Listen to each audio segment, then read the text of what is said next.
भी पैगाम जो है वो भिजवाया गया चीनी सदर को, चीनी वज़ीर आज़म को। इजहार अफसोस, इजहार हमदर्दी जो है उसका पैगाम वज़ीर आज़म ने सफ़ीर के ज़रिए भिजवाया और यकीन दहानी कराई कि हुकूमत पाकिस्तान कोई कसर नहीं छोड़ेगी और इस दहशत गर्दी की जंग में इन वाक़यात के ख़िलाफ़ भरपूर अपना किरदार अदा करेगी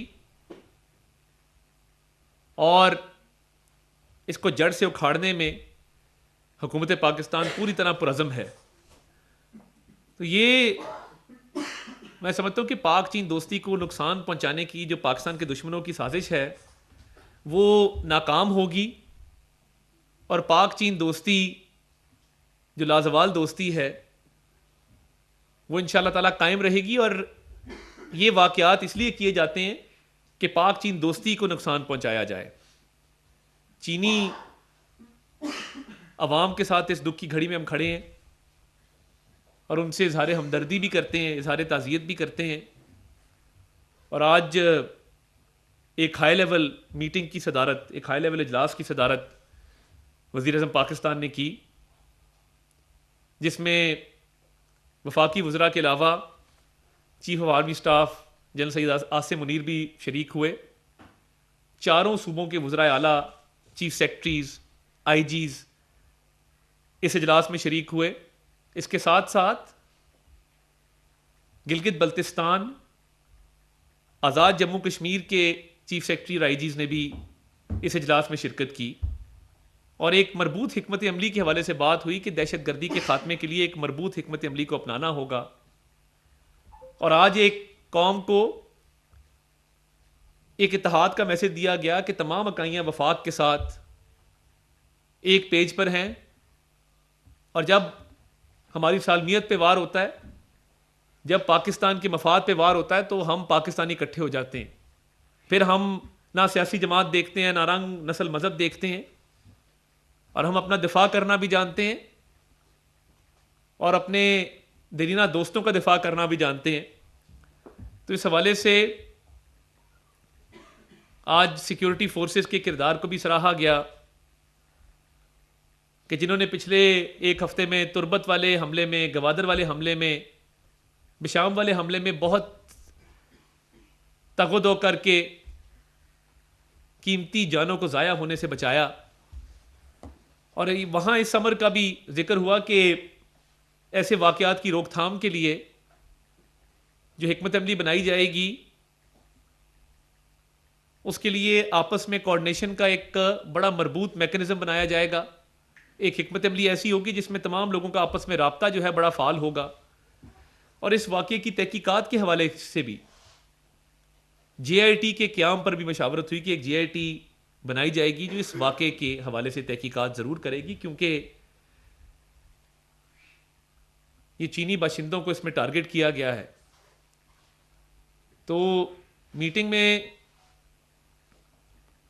हौसले बुलंद थे और वो तमाम सूबों और तमाम तर जो इस मीटिंग के शुरका थे वो एक पेज पर थे। और माजी में भी आपको बखूबी इल्म है कि वो ऑपरेशन ज़रब अज़ब हो, रद्दुल फसाद हो, भरपूर किरदार अदा किया गया है, कुर्बानियाँ दी गई हैं, लोगों ने जानों के नजराने पेश किए हैं। हम 2018 में एक पुरअमन पाकिस्तान छोड़ के गए थे, एक ऐसा पाकिस्तान छोड़ के गए थे जिसमें दहशत गर्दी के वाक़यात नहीं होते थे।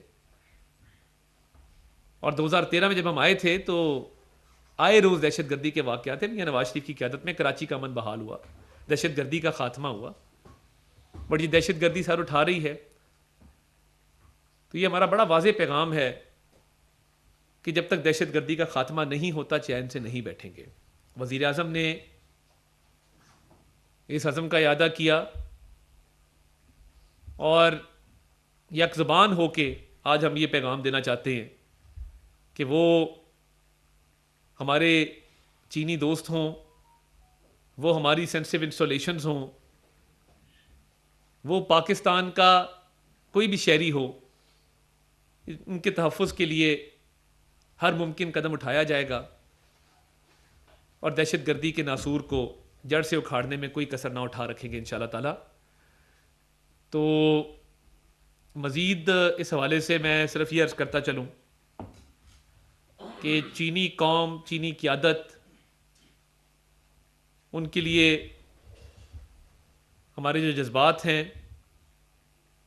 कि वो कौम जिसने हमेशा पाकिस्तान का हर महाज पे साथ दिया है, उनके गम में हम बराबर के शरीक हैं और ऐसे वाक़यात की रोकथाम के लिए ये यकीन दहानी कराते हैं कि हर मुमकिन इक़दाम जो है वो किया जाएगा। बहुत शुक्रिया साहब। कुछ हमारे हमसाया मुमालिक जो हैं उनकी जो हॉस्टाइल एजेंसीज हैं वो मुलव्वस हैं ऐसे वाक़यात में जो इस प्रोजेक्ट को नुकसान पहुंचा रही हैं, क्या आप ये मामला डिप्लोमेटिक सतह पर भी उठाएंगे?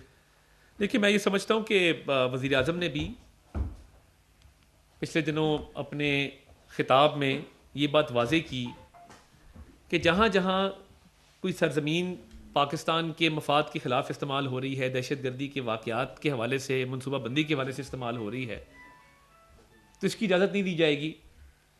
और आपने देखा कि मीर अली वज़ीरिस्तान के वाक़े के नतीजे में पाकिस्तान ने उसका भरपूर जवाब दिया।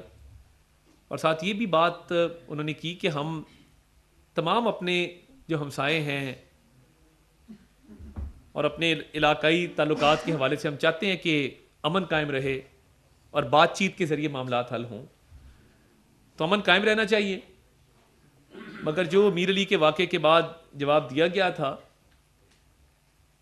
वो ज़रूरी था क्योंकि उसके शवाहिद मौजूद थे। तो मैं ये समझता हूँ कि इसमें तमाम हमसायों को भी किरदार अदा करना है कि अमन ना सिर्फ पाकिस्तान के अंदर बल्कि खित्ते में अमन कायम रहे। यासर मलिक साहब, दुनिया न्यूज़ से।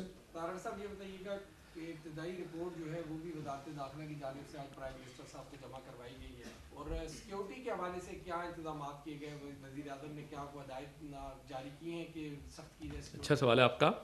देखिए, चीनी बाशिंदों की सिक्योरिटी के हवाले से SOPs मौजूद हैं।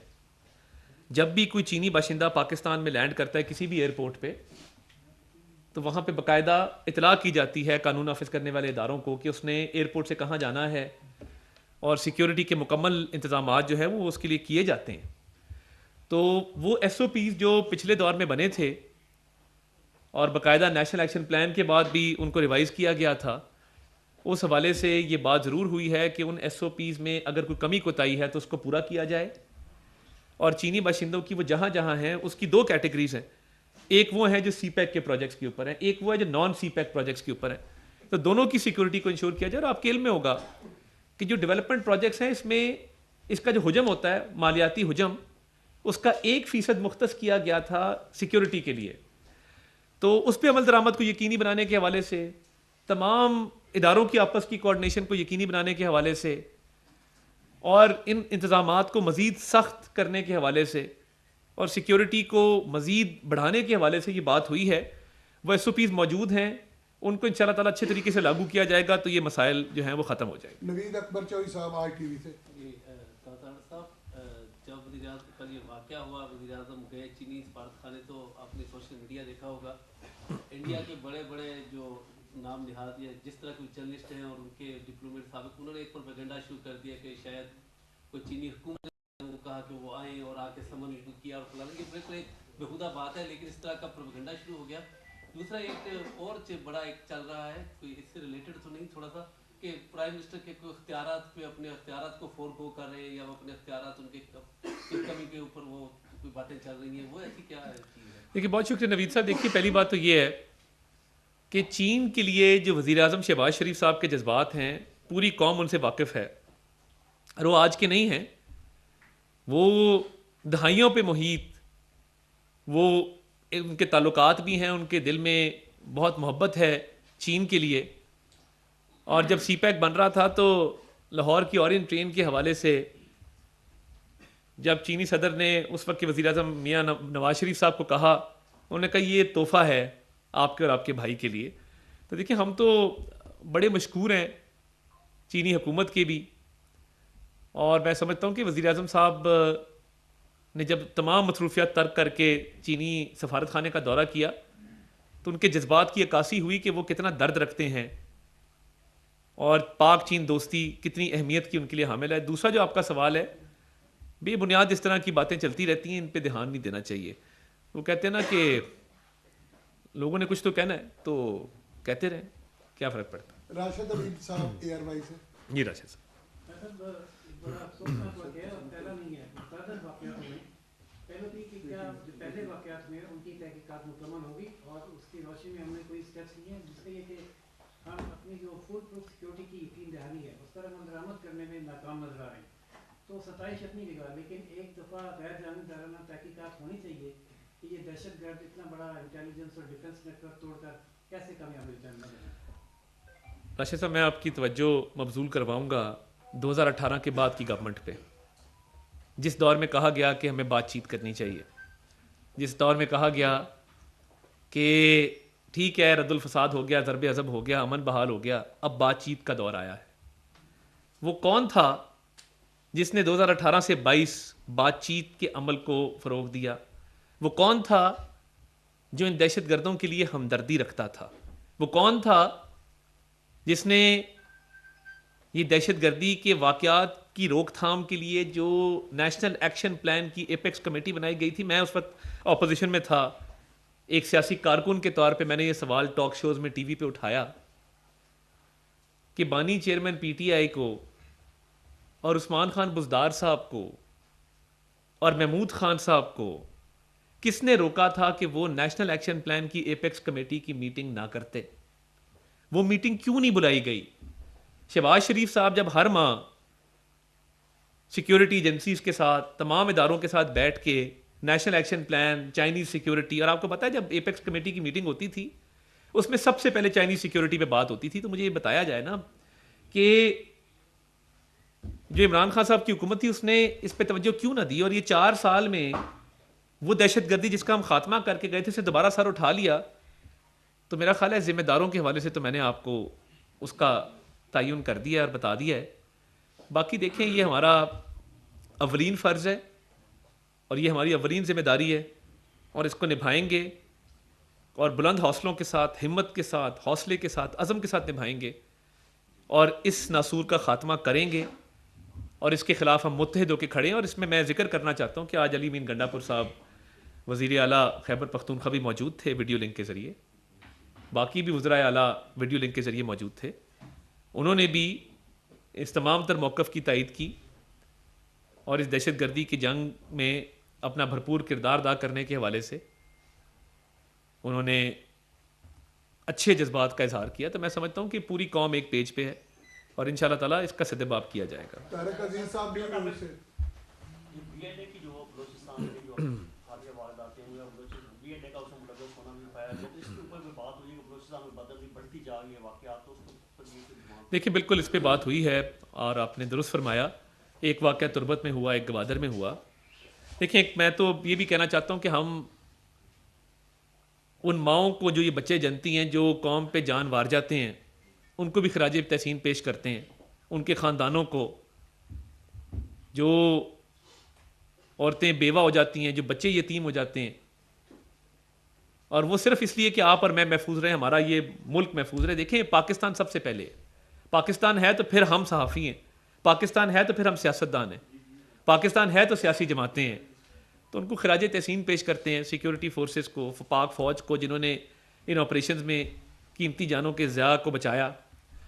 तो तुर्बत के और गवादर के हवाले से वज़ीर आज़म साहब ने ये अपडेट ली कि वो गवादर में सेफ़ सिटी का प्रोजेक्ट ऐलान करके गए थे कि गवादर को सेफ़ सिटी का दर्जा दिया जाएगा और कैमरा लगाए जाएंगे जिस तरह लाहौर इस्लामाबाद में मौजूद है।